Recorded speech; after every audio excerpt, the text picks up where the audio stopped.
আসসালামু আলাইকুম। সবাইকে আমন্ত্রণ আমাদের নতুন ভিডিওতে। আজকে আমরা ব্যর্থতায় ডুবে গেছি। ব্যর্থতা যেন আমাদের ঘিরে ফেলেছে।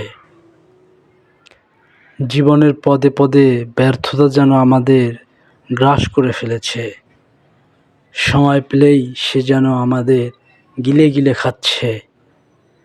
ব্যর্থতা জীবনযাপনের ব্যর্থতা এমন একটা পর্যায়ে চলে গেছে যেন আমরা কোনোভাবে সফল হতেই পারছি না। আমাদের অর্থ সম্পদ ক্ষতি হয়ে যাচ্ছে। আমাদের জীবনে অসফলতার কারণে সব কিছু হারিয়ে যাচ্ছে। সংসারে অশান্তি হচ্ছে। জীবন সংসার যেন বিতৃষ্ণাময় হয়ে উঠেছে আমাদের কাজে ব্যর্থতার কারণে। তো এই ব্যর্থতা থেকে আমাদের একমাত্র মুক্তির পথ ইসলামিক জীবন।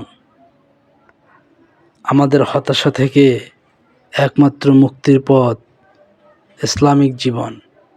আমরা হতাশা থেকে মুক্ত থাকব এবং আমাদের জীবনে আমরা শুধুমাত্র সফলতাই চাইব, কিন্তু ইসলামিক জীবনযাপন, আল্লাহর দেয়া বিধান অনুযায়ী জীবনযাপন করব না, সেটা কখনোই সম্ভব না।